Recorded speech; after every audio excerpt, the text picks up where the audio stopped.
warahmatullahi wabarakatuh. Perkenalkan, nama saya Sirli Humaira, nomor BP 180110720008, kelas 3 AD3 Akuntansi, Politeknik Negeri Padang.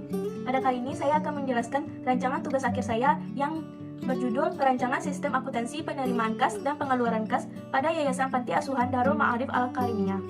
Pada rancangan tugas akhir ini dari 3 bab, yakni bab 1, pendahuluan, bab 2, tinjauan pustaka, dan bab 3, gambaran umum.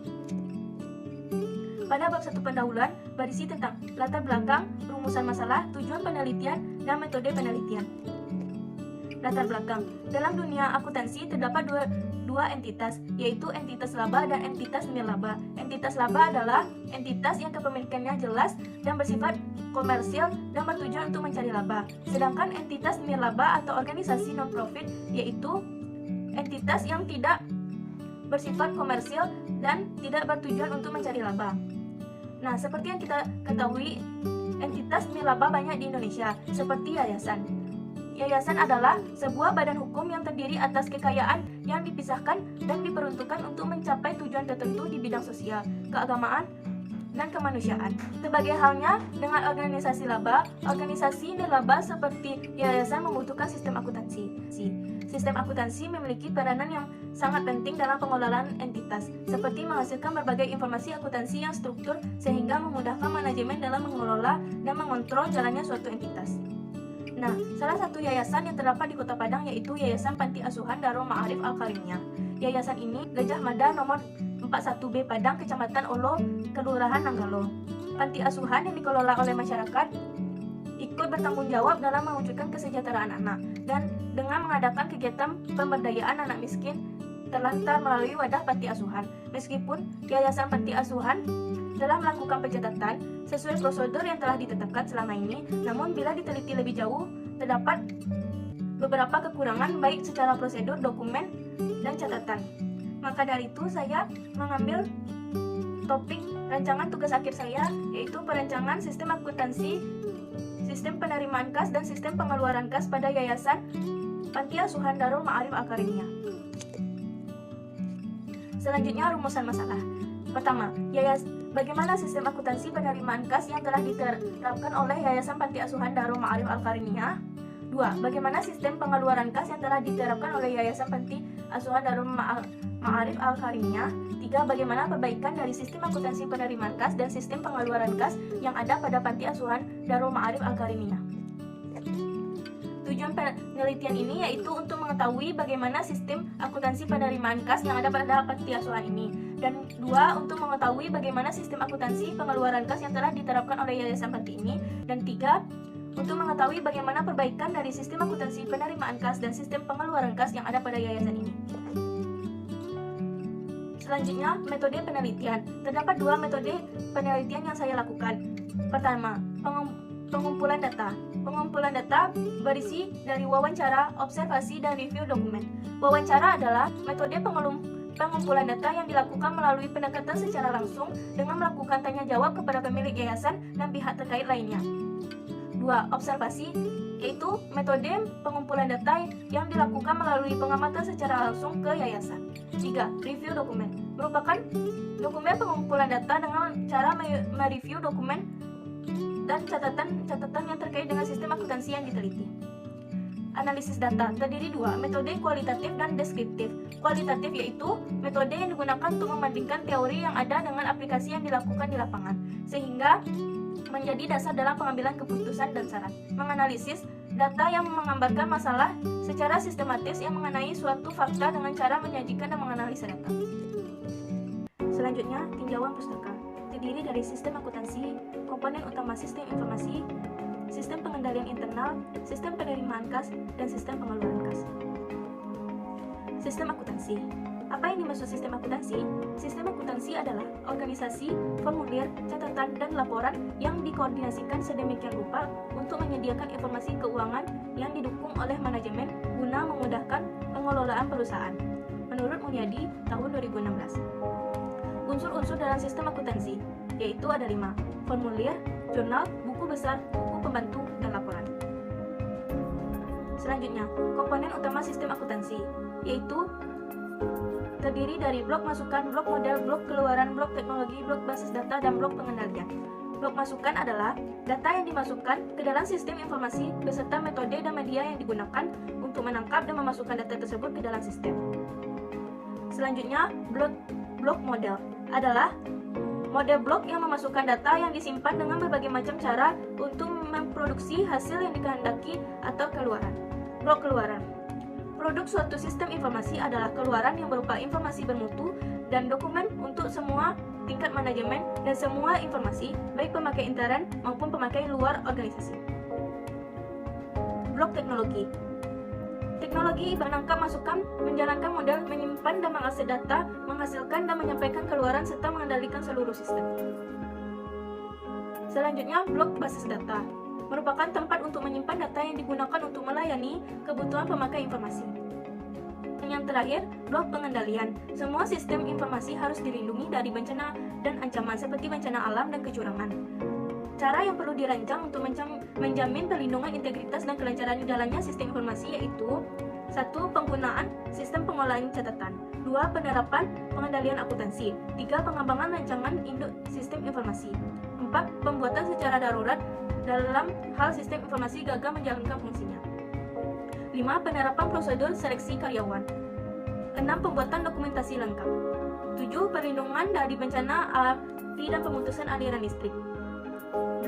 Pembuatan sistem penunjang untuk mengantisipasi kegagalan sistem informasi yang sekarang digunakan, 9. Pembuatan prosedur pengaman dan penggunaan alat-alat pengaman serta pengendalian akses ke sistem informasi. Selanjutnya, sistem pengendalian internal. Menurut Mulyadi, tahun 2016, sistem pengendalian internal meliputi struktur organisasi, metode dan ukuran-ukuran yang dikoordinasikan untuk menjaga aset organisasi, mengecek ketelitian dan keandalan data akuntansi, mendorong efisiensi, dan mendorong dipatuhinya kebijakan manajemen. Jadi, tujuan sistem pengendalian internal yaitu menjaga kekayaan perusahaan atau menjaga aset organisasi, 2. Memeriksa ketelitian dan keandalan data akuntansi, 3. Mendorong efisiensi perusahaan, dan terakhir mendorong dipatuhinya kebijakan perusahaan. Unsur pengendalian internal terdiri dari 4, yaitu struktur organisasi yang memisahkan tanggung jawab fungsional secara tegas, 2. Sistem wewenang dan prosedur pencatatan yang memberikan perlindungan yang cukup terhadap aset utang, pendapatan, dan beban, 3. Praktik yang sehat dalam melaksanakan tugas dan fungsi setiap unit organisasi, dan yang terakhir, karyawan yang mutunya sesuai dengan tanggung jawabnya. Selanjutnya, sistem akuntansi penerimaan kas. Pertama, fungsi terkait. Fungsi yang terkait dalam penerimaan kas yaitu fungsi penjualan, fungsi kas, fungsi gudang, fungsi pengiriman, dan fungsi akuntansi. 2. Informasi yang diperlukan oleh manajemen, yaitu informasi yang diperlukan manajemen adalah pertama, jumlah pendapatan penjualan menurut jenis produk atau kelompok produk selama jangka waktu tertentu. 2. Jumlah kas yang diterima dari penjualan tunai. 3. Jumlah harga pokok produk yang dijual selama jangka waktu tertentu. 4. Nama dan alamat pembeli. 5. Kuantitas produk yang dijual. 6. Nama wiraniaga yang melakukan penjualan. 7. Otorisasi pejabat yang berwenang. Selanjutnya, dokumen yang digunakan pada sistem penerimaan kas, yaitu pertama, faktur penjualan tunai. Digunakan untuk merekam berbagai informasi yang diperlukan oleh manajemen mengenai transaksi penjualan tunai. 2. Pita register kas, yaitu dokumen ini dihasilkan oleh fungsi kas dengan cara mengoperasikan mesin register kas. 3. Credit card sales slip, yaitu menerbitkan kartu kredit dan diserahkan kepada perusahaan menjadi anggota kartu kredit. 4. Bill of lading, yaitu bukti penyerahan barang dari perusahaan penjualan barang kepada perusahaan angkutan umum. 5. Faktur penjualan COD, yaitu faktur yang digunakan untuk merekam penjualan COD. Selanjutnya, bukti setor bank, yaitu bukti ini dibuat oleh fungsi kas sebagai bukti penyetoran kas ke bank. Dan terakhir, rekapitulasi beban pokok penjualan. Dokumen ini digunakan oleh fungsi akuntansi untuk meringkas harga produk yang dijual selama satu periode. Catatan akuntansi yang digunakan, yaitu pertama, jurnal penjualan yang digunakan oleh fungsi akuntansi untuk mencatat dan meringkas data penjualan. 2. Jurnal penerimaan kas yang digunakan fungsi akuntansi untuk mencatat penerimaan kas dari berbagai sumber. Yang ketiga, jurnal umum. Jurnal ini digunakan untuk mencatat harga pokok produk yang dijual. 4. Kartu persediaan yang digunakan oleh fungsi akuntansi untuk mencatat berkurangnya harga pokok yang dijual. Dan yang terakhir, kartu gudang, fungsi untuk mencatat mutasi dan persediaan barang yang disimpan dalam gudang. Selanjutnya, jaringan prosedur yang membentuk sistem, yaitu terdapat 7 prosedur yang membentuk sistem, yaitu prosedur order penjualan, prosedur penerimaan kas, prosedur penyerahan barang, prosedur pencatatan penjualan tunai, prosedur penyetoran kas ke bank, prosedur pencatatan penerimaan kas, prosedur pencatatan beban pokok penjualan. Dan yang terakhir, unsur pengendalian internal sistem penerimaan kas, terdiri dari organisasi, sistem otorisasi, dan prosedur pencatatan dan praktik yang sehat. Organisasi, yaitu fungsi penjualan harus terpisah dari fungsi kas. Fungsi kas harus terpisah dari fungsi akuntansi, dan transaksi penjualan harus dilaksanakan oleh fungsi penjualan, fungsi kas, fungsi pengiriman, dan fungsi akuntansi. Sistem otorisasinya, penerimaan order dari pembeli diotorisasi oleh fungsi penjualan dengan menggunakan formulir faktur penjualan tunai. Selanjutnya, penerimaan kas diotorisasi oleh fungsi kas dengan cara membubuhkan cap lunas pada faktur penjualan tunai dan penempelan pita register kas pada faktur tersebut. Penjualan dengan kartu kredit didahului dengan permintaan otorisasi dari bank penerbit kartu kredit. Dan penyerahan barang diotorisasi oleh fungsi pengiriman dengan cara membubuhkan cap sudah diserahkan pada faktur penjualan tunai. Pencatatan ke dalam bukti jurnal diotorisasi oleh fungsi akuntansi dengan memberikan tanda tangan. Dan praktik sehat yang seharusnya dilakukan yaitu faktur penjualan tunai bernomor urut cetak dan pemakaiannya dipertanggungjawabkan oleh fungsi penjualan. Jumlah kas yang diterima oleh penjualan tunai disetor seluruhnya ke bank pada hari yang sama dengan transaksi penjualan tunai atau hari kerja berikutnya. Dan terakhir, menghitung saldo kas yang ada di tangan fungsi kas secara periodik dan secara mendadak oleh fungsi pemeriksa intern. Selanjutnya, sistem akuntansi pengeluaran kas. Deskripsi kegiatan. Pengeluaran kas dalam perusahaan dilakukan dengan menggunakan cek.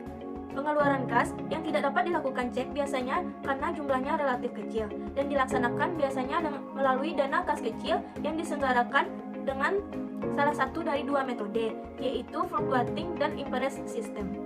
Fungsi terkait dari sistem akuntansi pengeluaran kas yaitu fungsi kas bertanggung jawab dalam pengisian cek, meminta otorisasi atas cek, dan menyerahkan cek kepada pemegang dana kas kecil pada saat pembentukan dana kas kecil dan pada saat pengisian kembali dana kas kecil.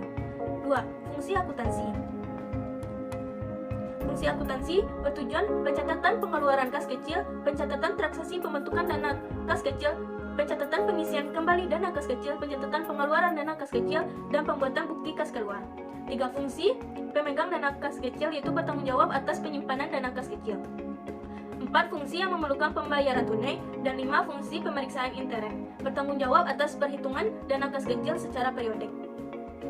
Selanjutnya, dokumen yang digunakan, yaitu bukti kas keluar. Dokumen ini sebagai perintah pengeluaran kas dari fungsi akuntansi kepada fungsi kas. 2. Permintaan pengeluaran kas kecil. Dokumen ini digunakan untuk pemakaian dana kas kecil untuk meminta uang ke pemegang dana kas kecil. 3. Bukti pengeluaran kas kecil. Dokumen ini dibuat oleh pemakai dana kas kecil untuk mempertanggungjawabkan pemakaian dana kas kecil. Dan terakhir, permintaan pengisian kembali dana kas kecil. Dokumen ini yang dibuat oleh pemegang dana kas kecil untuk meminta kepada bagian utang agar dibuatkan bukti kas keluar untuk pengisian kembali dana kas kecil. Selanjutnya, catatan akuntansi yang digunakan, yaitu jurnal pengeluaran kas, register cek, jurnal pengeluaran dana kas kecil. Selanjutnya, sistem pengendalian internal dari sistem akuntansi pengeluaran kas yaitu terdiri dari organisasi, sistem otorisasi, dan praktik yang sehat. Organisasi, yaitu fungsi penyimpanan kas harus terpisah dengan fungsi akuntansi. Fungsi transaksi penerimaan dan pengeluaran kas tidak boleh dilaksanakan sendiri oleh bagian kasa. 2. Sistem otorisasi. Dengan cara pengeluaran kas harus mendapat otorisasi dari pejabat yang berwenang. Pembukaan dan penutupan rekening bank harus mendapat persetujuan dari pejabat yang berwenang. Pencatatan dalam jurnal pengeluaran kas harus didasarkan pada bukti kas keluar yang telah mendapat otorisasi. Saldo kas yang disimpan di perusahaan harus dilindungi dari berbagai kemungkinan pencurian atau penggunaan yang tidak semestinya. Dokumen pendukung dan dokumen dasar harus dibubuhi oleh cap lunas. Penggunaan rekening koran bank merupakan informasi dari pihak ketiga untuk mengecek ketelitian catatan kas. Semua pengeluaran kas harus dilakukan dengan cek atas nama perusahaan. Jika pengeluaran kas hanya menyangkut jumlah yang kecil, pengeluaran dilakukan dengan dana kas kecil. Secara periodik diadakan pencocokan jumlah fisik kas dengan perusahaan dan menurut catatan akuntansi. Semua nomor harus dicek dan dipertanggungjawabkan pada bagian kasa. Selanjutnya, gambaran umum Yayasan Panti. Terdiri dari sejarah yayasan, profil panti, visi, misi, fungsi, tujuan dan sumber dana, dan struktur panti. Selanjutnya, sejarah panti. Panti Asuhan Darul Ma'arif Al-Karimiyah telah berdiri sejak tahun 1990 yang terletak di Jalan Gajah Mada nomor 41B, Padang, Kecamatan Olo, Kelurahan Nanggalo. Panti asuhan ini menampung dan memberdayakan 45 orang anak terlantar dan miskin. Panti ini telah banyak mendidik anak-anak asuh yang terdiri dari anak-anak yatim piatu, anak piatu, anak duafa, dan anak terlantar. Panti ini telah memiliki gedung sendiri untuk menampung anak-anak asuh yang berjumlah 45 orang, yang terdiri dari tingkat SD sebanyak 4 orang, tingkat SMP 11 orang, tingkat SMA 25 orang, dan perguruan tinggi sebanyak 5 orang. Mereka berasal dari berbagai kabupaten atau kota yang ada di Sumatera Barat ini. Anak-anak asuh ini terdiri dari anak yatim piatu, duafa, dan anak-anak terlantar. Profil panti. Pertama, nama panti asuhan, yaitu Panti Asuhan Darul Ma'arif Al-Karimiyah. Nomor induk registrasinya 137112. Alamatnya Jalan Gajah Mada nomor 41B, RT 05 RW 03 Padang. Kelurahan Olo, Kecamatan Nanggalo, Kota Padang. Pendiri yaitu Haji Saudah dan pimpinan panti asuhan saat ini yaitu Hasan Basri SAG.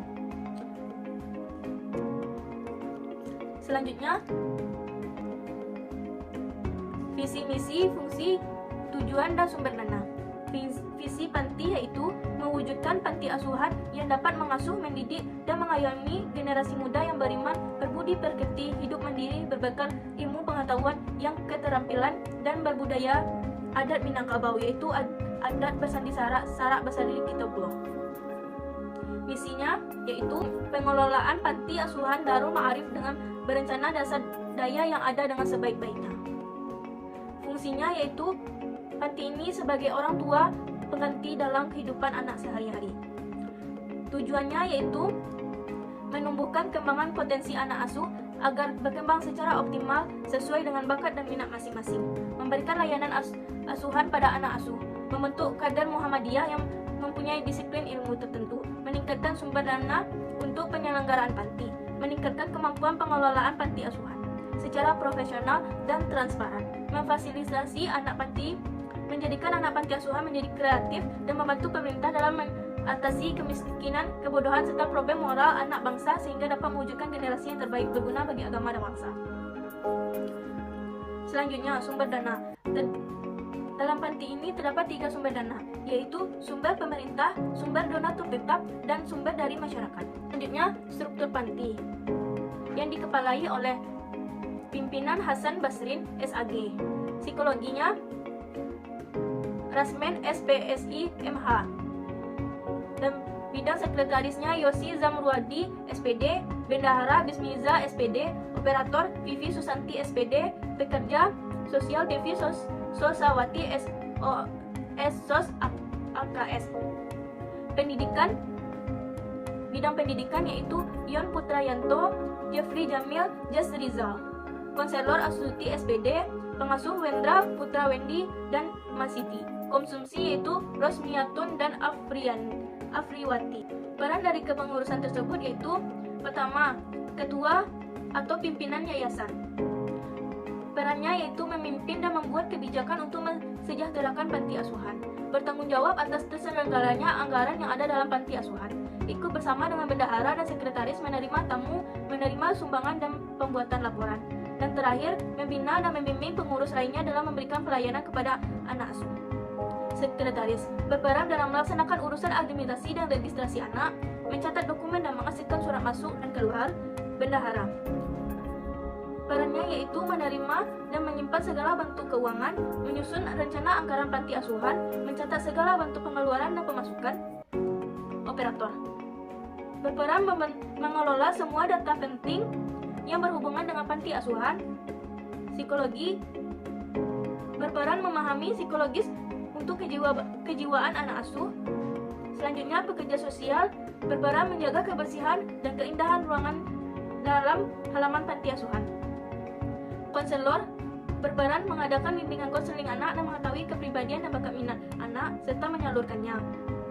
Memahami masalah yang dihadapi anak asuh dan berusaha memberikan bantuan. Guru tahfiz melatih anak asuh dalam membaca dan menghafalkan Al-Quran, memberikan bimbingan pendidikan agama Islam kepada anak asuh. Konsumsi berperan melayani kebutuhan keseharian yang diperlukan anak asuh. Dan yang terakhir, pengasuh bertanggung jawab terhadap pemenuhan kebutuhan fisik, mental, dan sosial anak asuh, mengatur kehidupan keluarga sedemikian rupa agar anak asuh merasa aman, dan terakhir melatih anak asuh dalam membentuk karakter disiplin. Baiklah, sekian dari saya. Assalamualaikum warahmatullahi wabarakatuh.